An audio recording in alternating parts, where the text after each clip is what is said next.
what's going on? I'm Bradley Stephen Perry. And of course, I'm Jason Dull. Jason has aged quite a bit. Yeah, it's been some rough years since Good Luck Charlie came down.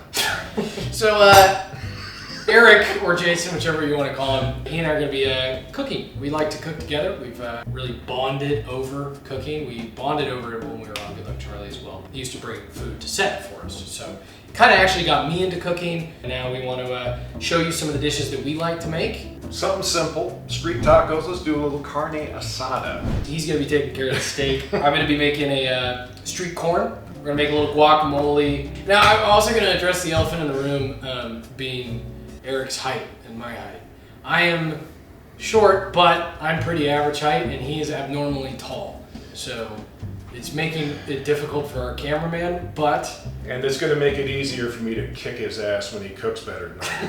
As you can tell in this professional mag, I've got some flank steak marinating. And so in this is like some lemon juice, some lime juice, some orange juice, a little apple cider vinegar, we got some cilantro, we got some cumin. As a matter of fact, if you want the marinade recipe, send $100 to his OnlyFans.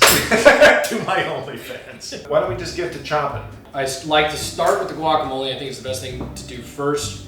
You can make it perfect because people are going to want it first. You can also throw it in the fridge, get it cold, because there's nothing grosser to me than warm guacamole.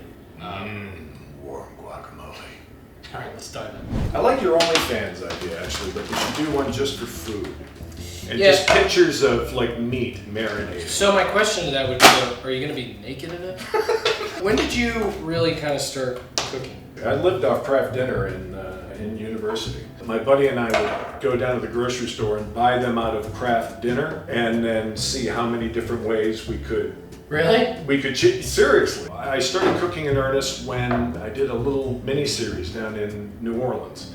And I had a day off. I took a cooking class. I sort of fell in love with that, and then the whole Cajun Creole thing became a huge influence. I became a huge fan of Paul Prudhomme. I actually got to go in the kitchens of K. Paul. I still do a lot of gumbos, jambalayas. You make really good jambalaya. He would bring it to set. I remember we used to eat on the roof of the soundstage, and there was just a ladder, probably a 10-foot ladder, that you had to climb up to get to the roof. But he would bring it in a crock pot. One person had to start climbing up. It was usually Jason and I. We didn't make Eric do this. One person would climb up the ladder. Send the young man up. Yeah, holding like half of the crock pot, and then the other guy would have to keep it level while he was climbing up behind it.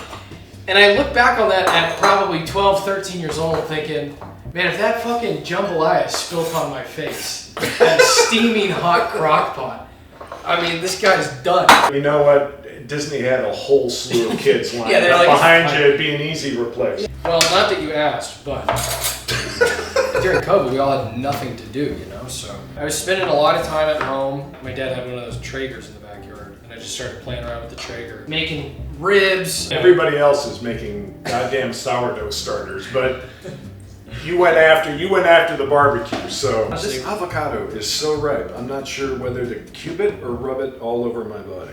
So this guacamole, super simple. Avocado, obviously, tomatoes, onions, lemon, lime juice, tahini, a big old thing of olive oil, and then I put a little bit of agave in there. Stick with the roots of avocado, and it just adds like that nice sweetness to it. Salt, the pepper. Got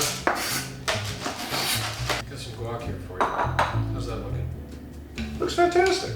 Always throw a little more salt on top, because why not? All right, this is gonna go in the fridge. Now we're gonna do the street corn, baby. I forgot, I have a surprise for the two of you. We'll have a little bit of a 1942. Throw that shit back. Good. Hey, cheers, everybody. Cheers. Cheers. I'm gonna eat a chip. All right. Corn in the pan. Thing of butter. Get this thing heated. Traditionally, street corn has a little bit of mayonnaise in there. And Sour cream, yeah. You have like the spices in it. I really hate cold sauces on warm food. It's a weird thing of mine. When anything I make, even if it's just like a normal sauce, I'll still throw it on a little pan just to heat it up for a minute. Butter in here, and then let's just get this popcorn popping. You're dicing some tomatoes? Yep. So I'm gonna make the topping for our our street corn. Put a little sour cream in there, a little bit of this cottage cheese. Learning how to say things. A little salt, smoked paprika. Eric knows how much I love smoked paprika. A little bit of cayenne pepper. Cut up another lime. This guy was a bouncer. 6-8 months after I got out of it. Really? Yeah. Dude, that's a job that I could never literally have in my life. Oh, it's the best job. You imagine me at the door like, it's not gonna happen, sir. I think my corn's just about ready. Why don't you go throw that on? It's very thin. It's going to take 7 minutes aside. It'll be off in 15. Also, like a little explanation, why is it that we always use flank steak for tacos? It's an incredibly flavorful piece of meat. It has fat. It falls apart easy. I feel like also like that thin piece of steak makes it Yeah. easier, because if you were cooking something like a ribeye or so fatty, it would be like one slice of that would be the whole taco. Yes. Really, all right, you go cook the damn. All right, thing, God please. damn it, I'm going. I'm Let me cooking. do this. This is actually going to take longer to heat up than it is to cook. All right, this is actually the easiest part of this cook. Medium flame. On goes the steak. Literally no more than 7 minutes aside. We're gonna get the temp to about 130, 140. Slice and eat the son of a bitch. All right, so Mr. Dependable here says about 140, so. Steak is off. Assemble the corn.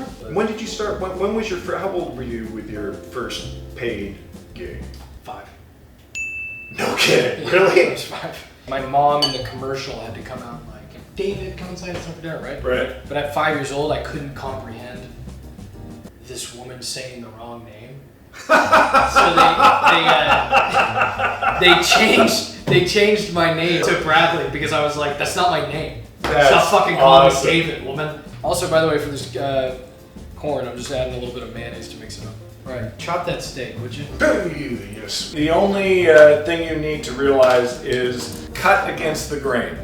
So in a piece of meat like this, all the grain is running this way. Cut it to a decent size like that, and then just cut across the grain and create little slices. Oh wow, that's really good actually. We got tomatoes, we got avocado, we got a little lime to put over top. Do you have a worst thing I've ever cooked story? Preferably you were cooking for other people? I was doing a weird kind of duck. Every single thing I made, I burnt the living shit out of it. That was the lowest I think I've ever felt. I ruined Thanksgiving once. I was just starting to date who would be my future wife, and I was put in charge of the turkey. And I went and I bought one of those green eggs special to cook this turkey. And I brined the bird and I seasoned it all up. Oh, I was being so careful. Oh, it's gonna be so great. I put it in the green egg, close it to cook it, come back to check on it. My turkey, I don't think had an ounce of meat left on it. It was, it looked like a dinosaur fossil when I pulled the top off. All right, let's show the final product here. Right? Ta-da. Look at that. Look at you. There you have it. Street tacos, street corn, guacamole, chips, Cholula. And it couldn't look prettier.